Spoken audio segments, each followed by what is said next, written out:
Karena sesudah mati kita sebelum hari kiamat, ada generasi selanjutnya yang akan hidup. Sama dengan orang tua dahulu kala, dia menanam kelapa. Punggungnya telah bongkok. Napasnya sudah sesak. Engkau, untuk apa engkau menanam kelapa ini lagi? Sedangkan engkau dah tua, tidak akan bisa mengambil buahnya. Apa kata beliau? Dengan kata-kata yang patut kita tiru. Kelapa yang saya makan sekarang, itu orang tua dulu yang menanam. Sekarang saya tanam untuk generasi yang akan datang. Khairun nas man yanfa'un nas. Manusia yang baik itu yang bermanfaat bagi manusia yang lain.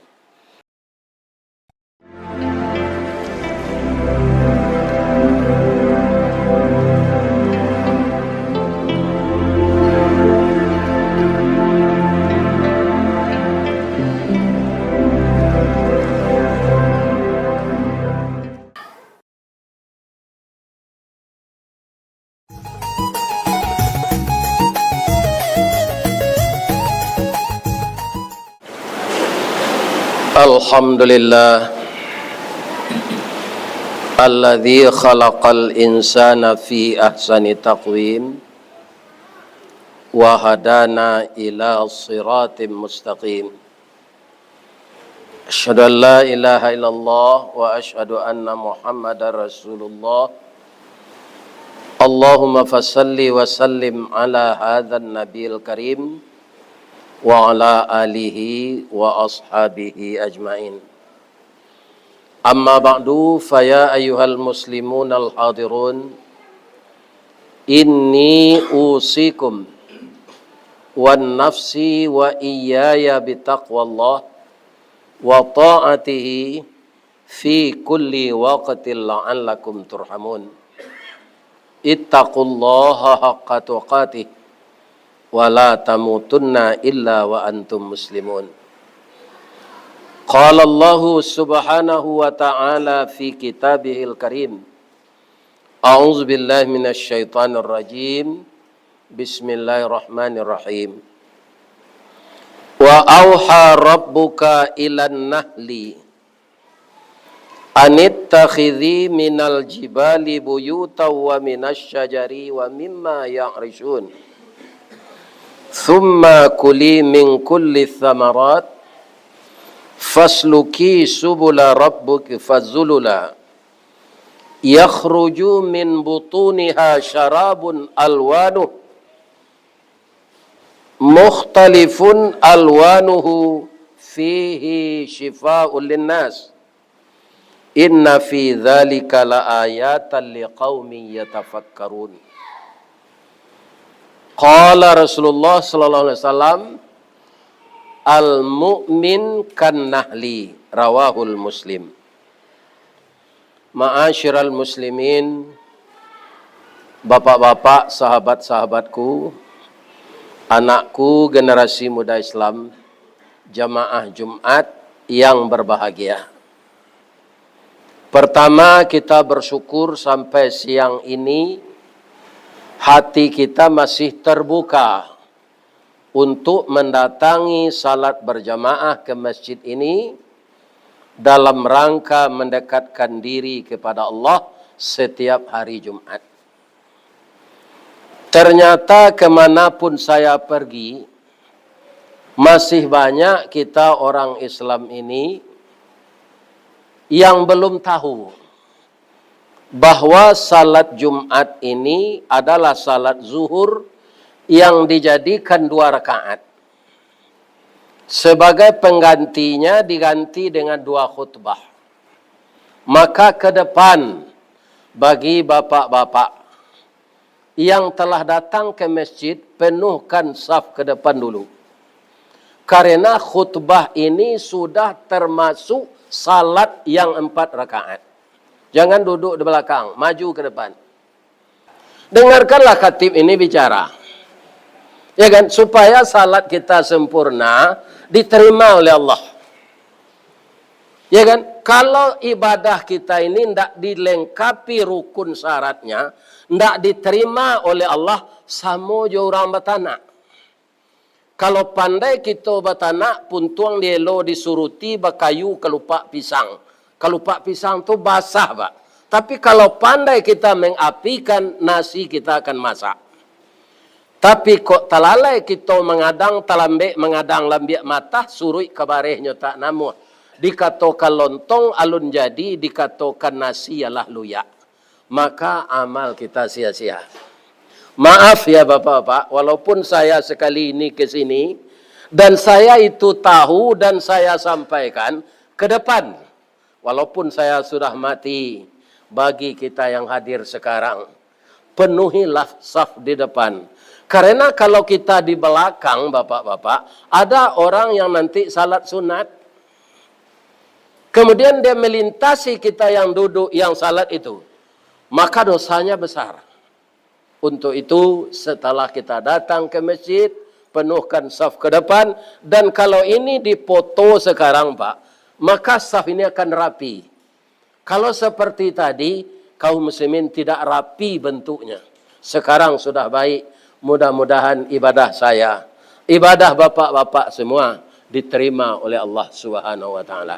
Amin ya rabbal alamin. Yang akan jadi khutbah kita pada saat ini, khutbah Jumat ini tidak boleh panjang, Pak. Setelah kita berselawat dulu kepada Nabi. Allahumma salli ala Muhammad wa ala ali Sayyidina Muhammad kama sallaita ala Sayyidina Ibrahim wa ala ali Ibrahim innaka Hamidum Majid. Ketika berwahyu Allah kepada lebah. Jadi dalam ayat ini istilahnya auha. Artinya wahyu. Jadi lebah yang tidak pandai bicara, Allah juga mengatakan wahyu kepadanya. Tapi apa? Bukan menyembah Allah seperti kita. Allah berwahyu kepada lebah. Engkau bikinlah sarang. Engkau buat sarang tempatmu tinggal. Tempat kamu bertelur mengembang biakkan anakmu. Ambillah dari bukit-bukit dan kayu-kayu yang mengandung getah. Mungkin Bapak di desa kita ini memperhatikan, lebah itu suka hinggap di pohon yang mengandung getah. Kemudian di rumah-rumah penduduk. Dan engkau ikutilah apa yang diinstruksikan oleh Tuhanmu. Itu panggilan Allah kepada lebah. Lebah ini tidak berakal, Pak. Tapi instingnya tajam. Itu bedanya binatang dengan kita. Akalnya tidak ada, instingnya tajam. Kalau Bapak dulu mendengar kisah, ada tsunami di Aceh. Itu 1 jam sebelum tsunami itu datang, burung-burung di laut sudah pindah ke atas bukit. Kera dan monyet di atas bukit berbunyi. Dan ikan-ikan lari ke tepi pantai. Karena takutnya bahaya itu akan datang. Apakah mereka punya akal? Tapi tidak berakal. Cuma instingnya diberi oleh Allah tajam. Jadi sebelum itu terjadi, mereka telah lari. Manusia berakal tapi instingnya lemah. Ditambah dengan imannya yang lemah. Orang kalau datang musibah itu, Pak, banyak melarikan diri. Sebenarnya kata Nabi bukan melarikan diri, tapi larilah dari maksiat. Salah satu maksiat apa? Kalau di sini saya lihat rata-rata manusia, saudara saya, mencari uang dengan menggali tanah, mencari emas.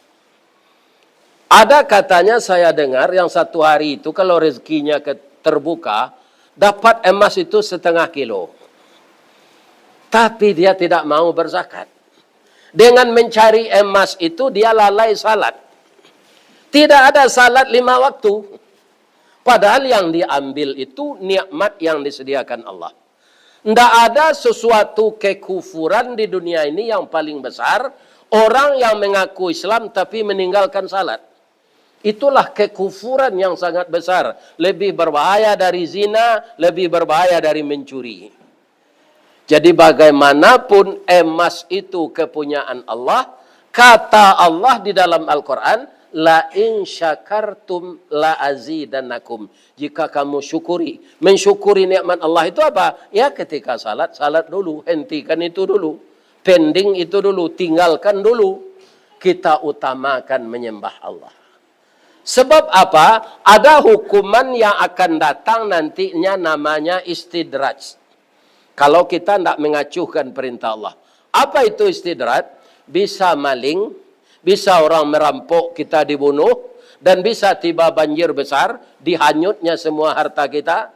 Bisa gunung meletus seperti di Sumatera Barat kemarin.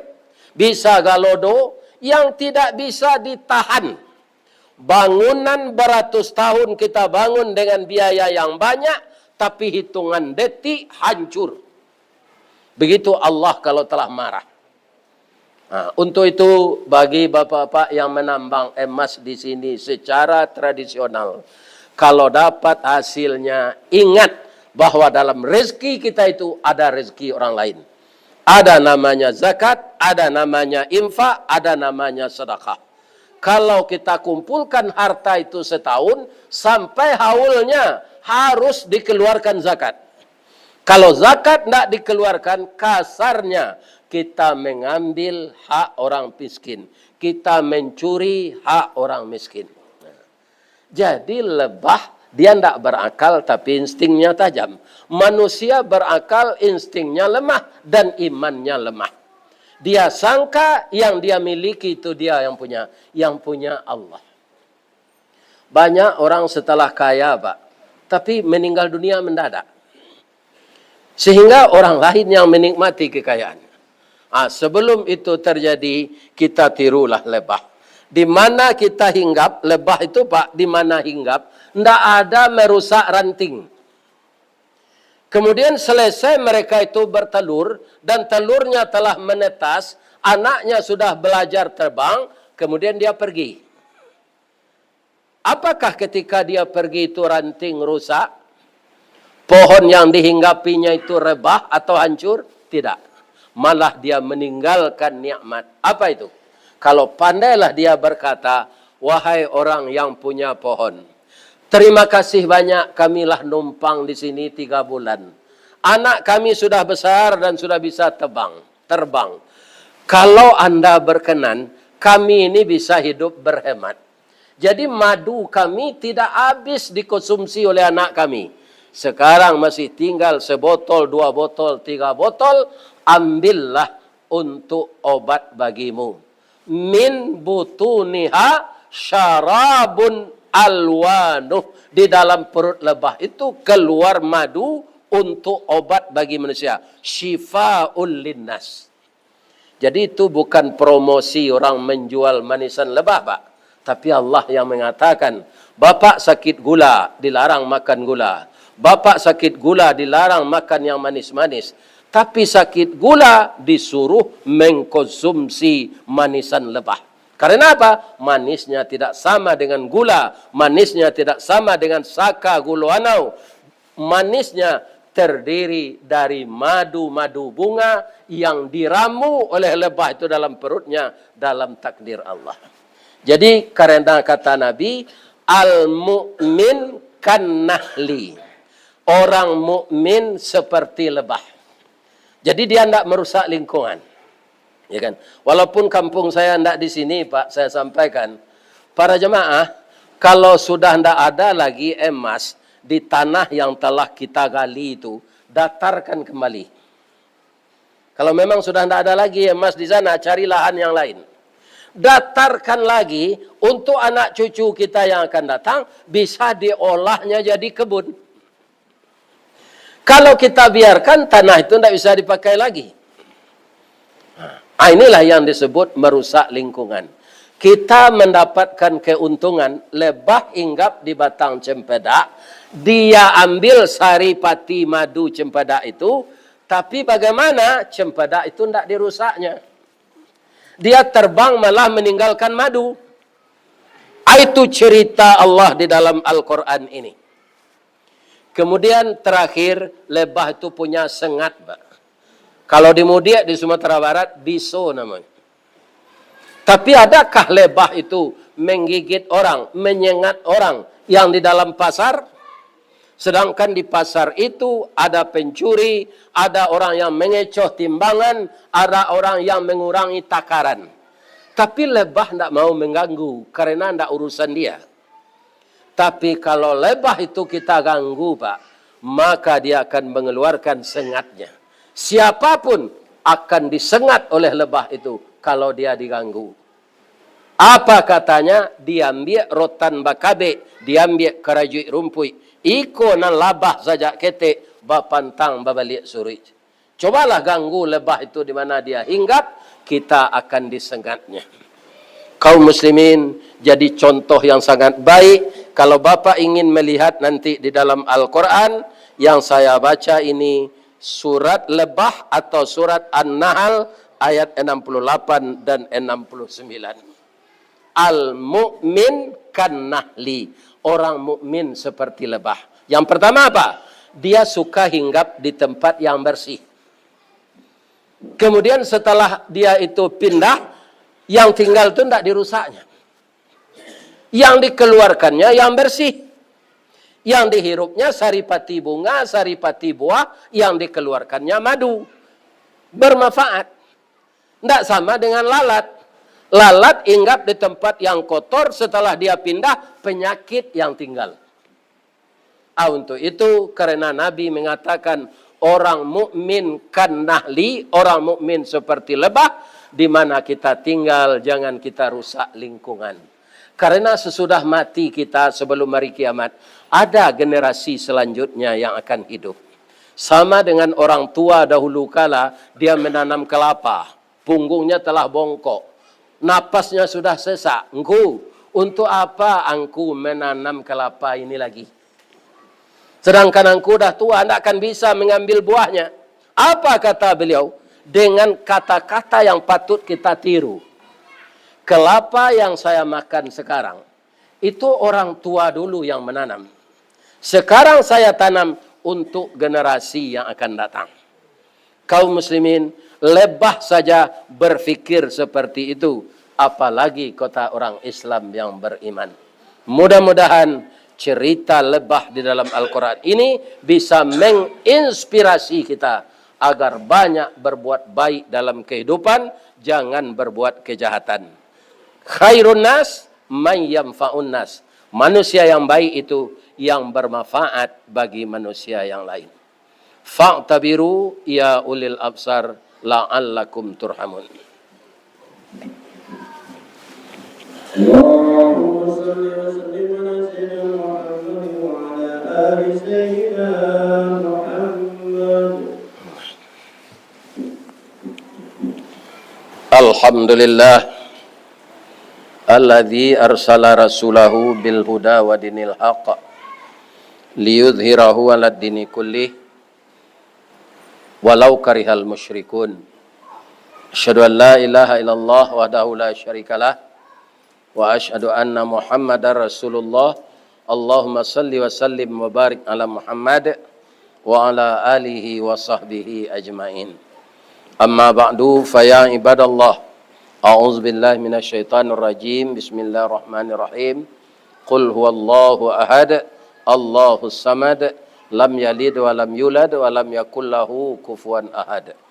Innallaha wa malaikatahu yusalluna 'alan nabi ya ayyuhalladzina amanu sallu 'alaihi wa sallimu taslima. Allahumma salli 'ala Muhammad wa 'ala ali Muhammad kama shallaita 'ala Ibrahim wa 'ala ali Ibrahim wa barik 'ala Muhammad wa 'ala ali Muhammad kama barakta 'ala Ibrahim wa 'ala ali Ibrahim innaka Hamidum Majid. Allahumma ighfir lil mu'minina wal mu'minat wal muslimina wal muslimat al ahya minhum wal amwat innahu qaribun mujibud da'wat ya qadil hajat ya rabbal alamin. Allahumma salli ala sayyidina wa maulana wa habibina wa syafi'ina Muhammadin sallallahu alaihi wasallam. Allahumma aftah qulubana kama aftah qalbin nabiyuna Muhammadin sallallahu alaihi wasallam. Rabbana waghfir lana dzunubana wa liwalidina warhamhum kama rabbawna shighara. Rabbana atina fid dunya hasanah wa fil akhirati hasanah wa qina adzabannar walhamdulillahi rabbil alamin. Aqimis salat. Ini Ristawardi melaporkan.